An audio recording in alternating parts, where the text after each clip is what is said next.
My head still ached and bled from the blow and fall I had received.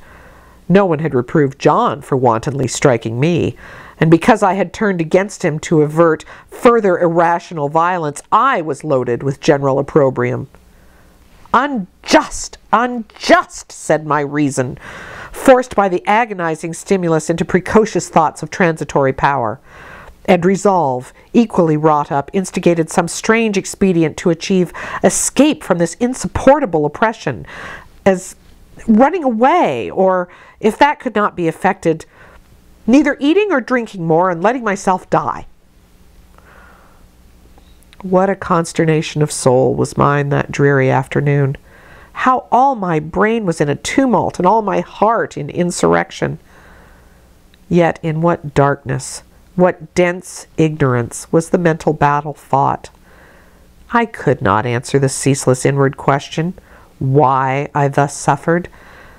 Now, at a distance of, well, I will not say how many years, I see it clearly. I was a discord in Gateshead Hall. I was like nobody there. I had nothing in harmony with Mrs. Reed or her children or her chosen vassalage. If they did not love me, in fact, as little did I love them.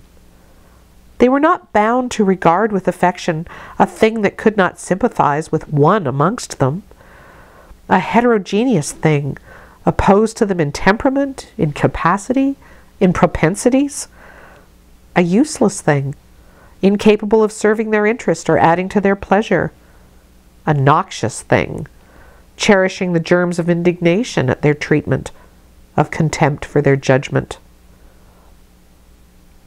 I know that had I been a sanguine, brilliant, careless, exacting, handsome, romping child, though equally dependent and friendless, Mrs. Reed would have endured my presence more complacently. Her children would have entertained for me more of the cordiality of fellow feeling. The servants would have been less prone to make me the scapegoat of the nursery. Daylight began to forsake the Red Room. It was past 4 o'clock, and the beclouded afternoon was tending to drear twilight. I heard the rain still beating continuously on the staircase window, and the wind howling in the grove behind the hall. I grew by degrees cold as a stone, and then my courage sank. My habitual mood of humiliation, self-doubt, forlorn depression fell damp on the embers of my decaying ire. All said I was wicked, and perhaps I might be so. What thought I had been just conceiving but starving myself to death? That certainly was a crime. And was I fit to die? Or was the vault under the chancel at Gateshead Church an inviting bourne? In such vault, I had been told, did Mr. Reed lie buried, and led by this thought to recall his idea, I dwelt on it with gathering dread. I could not remember him, but I knew that he was my own uncle, my mother's brother, that he had taken me when a parentless infant to his house, and that in his last moments he had required a promise of Mrs. Reed that she would rear and maintain me as one of her own children. Mrs. Reed probably considered that she had kept this promise, and so she had, I dare say, as well as her nature would permit her.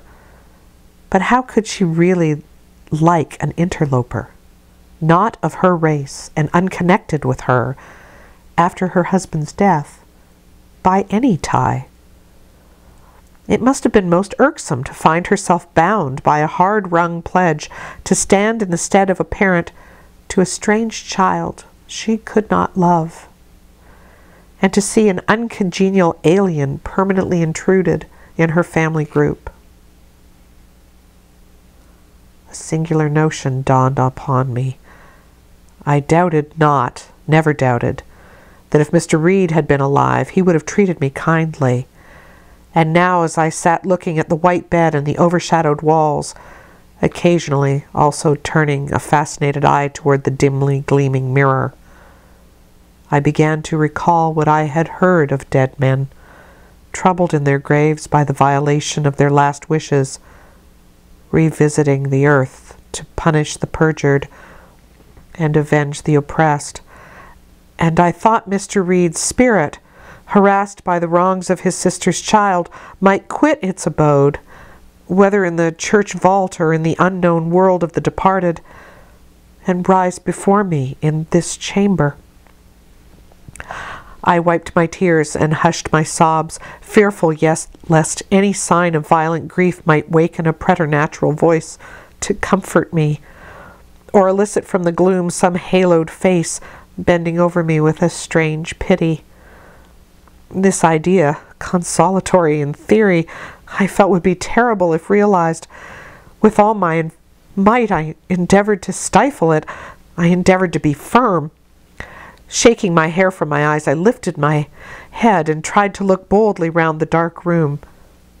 At this moment, a light gleamed on the wall. Was it, I asked myself, a ray from the moon, penetrating some aperture in the blind? No. Moonlight was still, and this stirred. While I gazed, it glided up the ceiling and quivered over my head. I can now conjecture readily that the streak of light was, in all likelihood, a gleam from a lantern carried by someone across the lawn. But then, prepared as my mind was for horror, shaken as my nerves were by agitation, I thought the swift darting beam was the herald of some coming vision from another world. My heart beat thick, my head grew hot. A sound filled my ears, which I deemed the rushing of wings. Something seemed near me. I was oppressed, suffocated. Endurance broke down. I rushed to the door and shook the lock in desperate effort. Steps came running along the outer passage. The key turned. Bessie and Abbott entered. "Miss Eyre, are you ill?"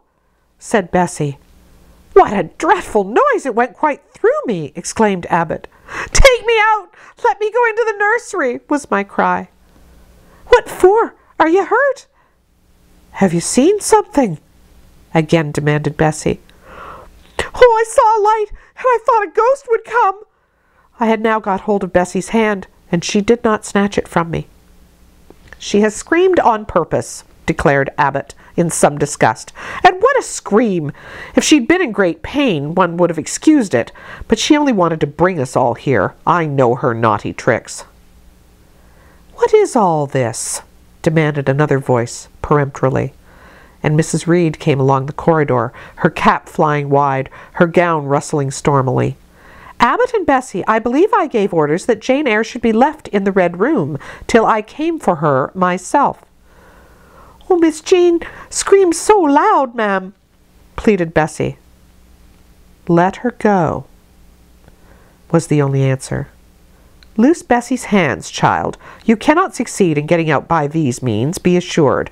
I abhor artifice, particularly in children. It is my duty to show you that tricks will not answer. You will now stay here an hour longer, and it is only on condition of perfect submission and stillness that I shall liberate you then." "Oh, Aunt, have pity. Forgive me. I cannot endure it. Let me be punished some other way. I shall be killed if—" "Silence!" This violence is almost repulsive, and so, no doubt, she felt it. I was a precocious actress in her eyes. She sincerely looked on me as a compound of virulent passions, mean spirits, and dangerous duplicity.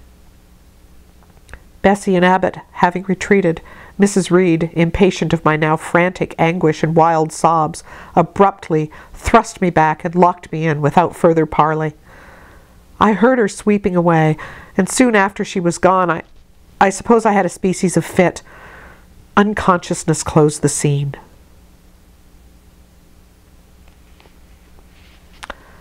This was Chapter 2 of Charlotte Bronte's Jane Eyre. I hope you liked it. I'll see you next time.